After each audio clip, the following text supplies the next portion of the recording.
Welcome to the Chicago Golf Report podcast. Maybe give a brief overview. It's going to be hard, I think, for you to condense an overview of your career, but can you talk a little bit about how you got in the golf business and where you started and how you got here? Yeah, only it'll be hard only because I'm long-winded, right? As I tell people that know me really well, it's funny because people that know me really well, when I say I'm going to try to make a long story short, they try not to give me a hard time. Honestly, Walter, I was the luckiest guy on the planet relative to this golf industry because I had an opportunity via my father, who had been in this business his entire career. So I grew up in it, right?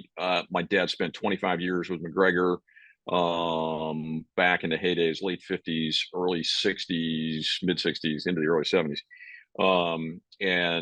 I tell the story, people think about it in the context of today's world, and your jaw drops, because at one point while he was there doing multiple responsibilities at McGregor, he had Jack Nicklaus, Tom Weiskopf, Tom Watson, Ben Crenshaw, and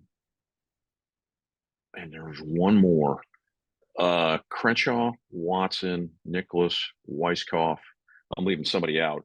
But you think about that in today's world of, who Callaway and Titleist and TaylorMade all have under contract, you shake your head to think that you've had that kind of quality of player all under contract. And so he had a really good run there. And again, I grew up with that. I was, a kid, and, literally through the 60s and 70s grew up,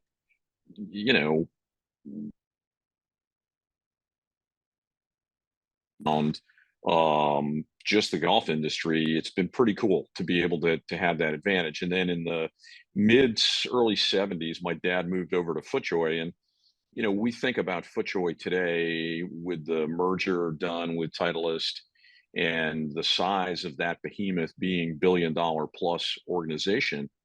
When my dad started there in the 70s, it was Dick Tarlow and his brother Bill that founded the company. And they were Brockton footwear. They were just becoming FootJoy. They only made a very traditional, classic welted golf shoe. This goes back to the days when there were kilts on golf shoes, which nobody even now knows about. But my dad was part of a team that took that thing from obscurity to, I remember vividly, the first TV commercial that they ever did. And you shake your head at that when you think about it in context of 2023. So long story short, being that I had the opportunity to grow up all the way being around the greatest players in the game, being around the people in this industry that built the opportunities for literally guys like you and I to be able to have jobs here and make careers out of it. And, along that path, like most of us, got the bug that I was going to try to, play golf, and had some, I wouldn't say great success, but I would say had enough success that landed me in a college program down at Furman University in the early 80s. And lo and behold, I get the luxury of being a teammate of Brad Faxon's. And Brad and I are still friends to this day. I caddied for Brad in the Open in '83 at Oakmont. I actually ran to the airport here in Palm Beach, I don't know, a month or two ago. And, but along with Brad, Dottie Pepper, Joe Hallett, who was one of my best pals in college, was just named the National PGA of America Instructor of the Year. And so it's interesting how life takes you, right? I grew up around the golf industry, get this inclination that I'm going to play, end up going to college, have a great experience at Furman. I could never say enough things about it. My daughter is up there now playing, which we'll get to that part of the story. But then I get out of school and I end up going to work because I know I can't play. When you play with Faxon and you see how good he and Willie Wood, Jody Mudd, Gary Hallberg, guys that you played against, and John Inman, which we'll talk about for a second, is you play around these guys and you go, look, they can play golf and I can't, right? And so it took me on a path of getting into the golf industry from the vendor side of it, going to work for Maxfli initially. And this is the point where John Inman, who played at North Carolina, was the NCAA champion in '83, And I believe still is tied with Mickelson with the 72 hole tournament record. John and I become fabulous friends, play a ton of golf together. And, then at that point, then he's off to play the PGA Tour. And I got a phone call, ironically, from FootJoy. And apparently, they knew who I was. I grew up with all these people, right? Literally as a kid at my house. And the next thing I know, they want to put me in a sales territory. And, as somebody who was 24 years old and, FootJoy at the time, not a lot different from today. If you were going to have a sales job in golf, that was the pinnacle, right? The Bill Egan's and the Fred Parks and the Bob Bisdorfs and the John Bryants and the Jerry Townsends. I can name all these guys because they were lifelong friends. They were the most respected people in this industry as salespeople. The funny part about the story is when I was interviewed by Skip Haugen and Al Martin and Gary Vanover for the territory with FootJoy, my dad told them flat out I wasn't ready, which made for some interesting Thanksgiving and Christmas dinner conversation. But they thought the better of it, and I was terribly excited right up until the point they told me the territory was Iowa and Nebraska. And no disrespect to people in Iowa and Nebraska, but I was living in Greensboro, North Carolina, and kind of had it all figured out, and a member of the golf club, and loved the Carolinas, and had a ton of friends. And as I said to somebody just the other day, it didn't matter, because when you got a chance to go to work for FootJoy, you just said yes, and then you did it. And so went from there, and then ended up in Colorado working in that territory after Charlie Enlow retired. And then they asked me to go to Philly to fix a territory that had a bunch of problems, but had a huge upside and huge potential. And I loved my time at FootJoy. I mean, worked through the merger with Titleist and FootJoy, learned a lot from Wally Uline, and a lot of people there, but it wasn't my career. I was still dragging on the coattails of my dad. And so I took an opportunity with a couple other guys to start Descent's clothing brand from Japan in this country. And that started literally 30 plus years of me being in the apparel business in golf, from helping build Descent's brand, then moving over and working with Greg Norman Collection for a long, long time, almost 20 years. And met some great people through the Reebok days when Greg Norman Collection was owned by Reebok. Then with the Thorenko group with Haresh Thorani and Mike Satola, I learned a tremendous amount more, and all along the while getting to know Greg reasonably well. And that sort of ended up did a stint at Under Armour for a short amount of time in California, and here now, all the way to the point where sort of in a bigger leadership role than I had anticipated with Boxto Golf. But that's sort of the long story short of how we got 62 years of life and 42 in the golf industry rolling along. So many things to unpack there. I would imagine when going up, playing with Brad Faxon and then getting that feedback, there's always that point. You hear it from a lot of pros, is that they're close to being good enough to play, but then they're struggling, right? And they know there's people but a lot of times they say the best thing that ever happened was to play with somebody phenomenal, and you realize where the pecking order was. For you playing with Brad Faxon, I would have assumed that would have been fairly clear to say, this is what a pro looks like. Maybe I should be focusing on other things. Yeah, I think it's an interesting conversation. The answer to your question is yes. Okay. You look at, I'm trying to think through this a little bit. And again, I had the luxury, it was interesting because I had the luxury of being around all these great players, Nicklaus, Watson, whoever, right? And I think when you're a kid, it's all aspirational, right? You're like, yeah, this is what I want to do. I just got to figure out how to see if I can kind of do it. I think your point is correct. I think that when I was in school with Brad, it was very clear that he was over here. I don't mean that from personality, because he was great friends to a lot of people. And it wasn't, he was over here and the rest of us were over here. And I could say the exact same thing about Dottie Pepper. but you do realize that there's an ability there that is, and the ability to go low and shoot some crazy, stupid scores. Because if you think back at that time, you had Hallberg on the East Coast, you had Hallberg and at Wake Forest, and you had Jody Mudd at Georgia Southern, you had Brad at Furman. And when those three schools played a lot of tournaments together, and it was different than it is today in terms of college golf, right? Because college golf today is much more national. You've got, there's not this regionalness for the most part about where teams play and who they play against. And so, but the reality of it was you would see one of those three guys that would shoot 14, 15, 16, 17, 18 under on a 54 hole event. And you're like, yeah, that's not happening out of my game. Not even really close. So, yeah, you saw that those guys really had to separate themselves. And then, when Brad was a year ahead of me, and he and Willie Wood were great friends. And I think there were two really important benchmarks, right? That was like, yeah, there's no chance I'm playing golf for a living. And as I love to say, and I kid with my son who is playing golf for a living, is there's being a golf professional and there's being a golf professional that makes money doing it. And those are two very distinct different things, right? So Brad and Willie got invited. There used to be a team championship on the PGA Tour back in the 70s and 80s, kind of like Zurich is today. Well, Brad and Willie got invited as a team to play this thing, and they played it down at Boca West. And I'm not even sure I remember why I got invited to go along.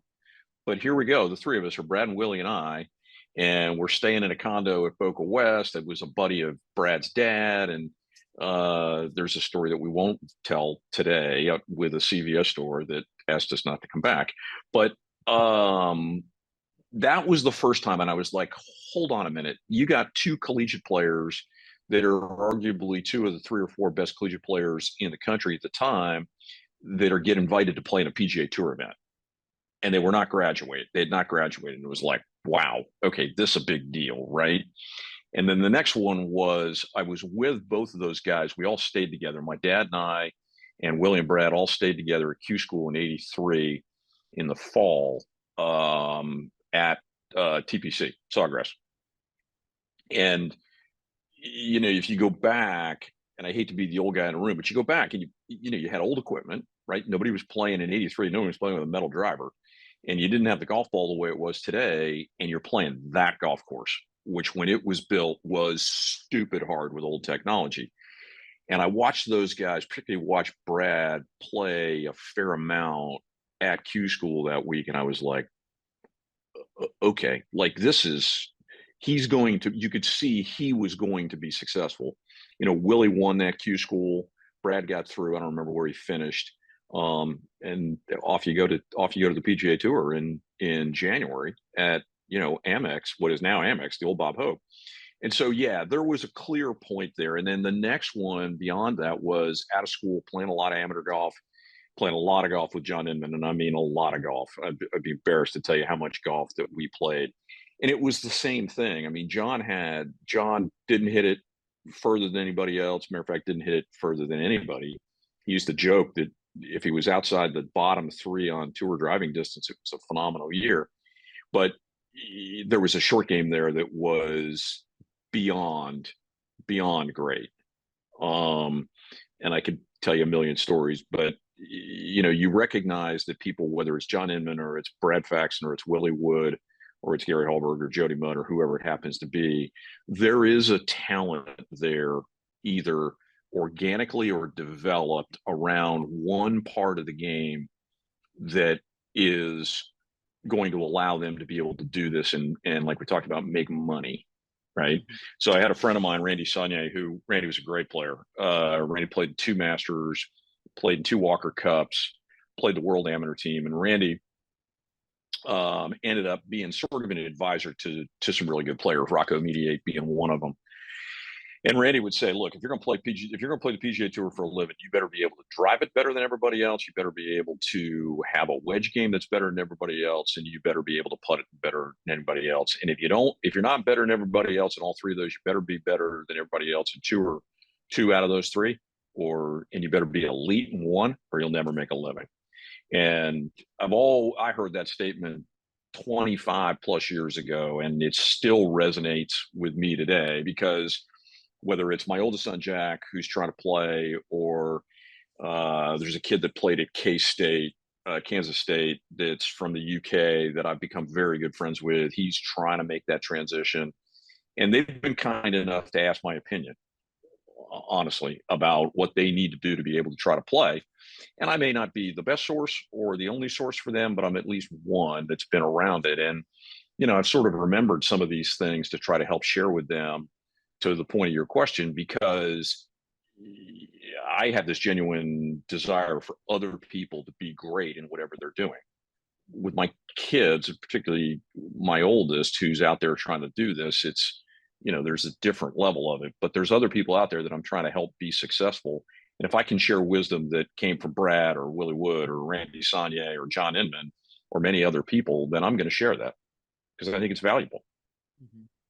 And I think that's a perfect segue into this opportunity now with this new premium brand, Boxto. And it seems to me, taking all the history that you have, the experience in this industry, that you're somewhat of a perfect fit to help launch something like this. Can you talk about how the opportunity came about and what Boxto means to you? I can try. I'm not sure I know yet, because I don't know that we're far enough along to know. Mm-hmm. I think that a friend of mine says that life is best lived looking forward, but not forgetting what's behind you. And I don't know on the Boxto level where we are on that continuum of I feel like there's way more out there in front than there ever is behind. And so it makes it really, really intimidating. You've got a company that is born in Mexico, now resides in Houston, Texas, that was started by Raul Flores, who is a successful business guy in the engineering world, passion for golf, who grows up in this town, Leon, Mexico, who, unbeknownst to me and many other people since I've had this conversation, that is one of the great leather manufacturing cities in the world, and known for shoes and bags and belts and all these kind of fun leather things that are made on Leon. Where you combine that with resources and passion in golf, and then this hometown, and here comes a company called Boxto Golf, and very traditional styling, very traditional approach to the business. And it's got an opportunity. I mean, like any company that's trying to start out, it goes from an idea to an opportunity, and then hopefully into a business, and then hopefully into a business that is successful and profitable and lives on for hopefully generations. And we're just getting started. I mean, this thing was started 2.5 years ago. We're really now at the stage where we're starting to really ship product. We're starting to do licensing agreements, build partnerships, and build customers. But all done under this traditional umbrella. So when we talk about tradition at Boxto, it's not just about traditional design, it's about traditional approach to the business, supporting the PGA golf professionals, supporting the buyer through AGM, the Association of Golf Merchandisers, supporting sales guys. One of the ties, and I've been on the phone with most of the sales guys in the past week or so about this, when you roll the tape back with me, and I mentioned to you those names, Fred Parks and Rudy Weber and Bill Egan and Bob Bisdorf and Jerry Townsend, John Rush, all these great, great sales guys in this golf industry, the reason they were great was because guys like Dick Tarlow and my dad, and preceded by a guy by the name of Ernie Sabrak, treated them as incredible professionals that were really the face of a brand to a golf course, golf shop, golf professional, and buyer. Didn't really have buyers back in that day. And that's a traditional approach that we're bringing to this thing, along with traditional footwear. And the world's different, the market's different, sales reps are different. I understand all that, but I do understand and believe that this business is a relationship business. And some guy in an office, or working from home that we do now, right, or trying to travel to see people, is not the same as somebody who's got a long time relationship with that golf course, whether it's the GM, the golf pro, director of golf, the buyer, whoever that happens to be. And so what we're trying to do is take this traditional approach, provide some modern technology to it, whether that's in the construction of the footwear or how we approach the business, and see if we can make this thing successful. And so far, we are making small amounts of progress. And I'm in sales, so you never have enough. I learned that adage a long time ago. I don't care how great it was, but you still got tomorrow to go do some more. And I think one of the greatest blessings that's come out of this is, speaking of relationships that are helping drive this business, is the relationship we've got with the Nicklaus brand. And it's a shameless plug, but it's important, right? So through a mutual friend, I got introduced to Phil Cotton, who's the CEO of the Nicklaus companies, and they handle a lot of what, Jack Nicklaus has developed through the years in terms of name, image, likeness, design company, all these kind of things. And, immediately what happened was Phil and I got to be friends. That was how this whole thing started, through an introduction from Jeff Fujimoto. And so we sort of became friends. They embraced sort of what we were doing. It fit the vision of what the Nicklaus brand of companies was trying to develop, and is developed and has developed. And so we kind of went down that road, and matter of fact, I'm having lunch with Phil today. But we were able to develop some shoes that fit the image and the idea of what they wanted to have. And it sort of coincidentally fit with what we're trying to do. We didn't have to really recreate anything. We just had to brand the footwear that was acceptable in the world of Nicklaus. And I think we talked about this a little bit at the PGA show. I talked about it with some other people at the PGA show. Just personally for me, to be able to take this thing back to from my dad starting in 1958 at McGregor, then working closely with Jack through the 60s and early 70s, to where you fast forward in April, I was at the Insperity event in Houston on the Champions Tour, and my wife and I are getting ready to leave the hotel, and we get in the elevator, we go down a floor, the elevator opens, Jack walks in, right? And these other two people were in the elevator, and I would love to have seen the expression on their face, because their eyes had to be the size of saucers. And I just stuck out my hand and I said, "Hey, Jack," I said, "it's been a long time."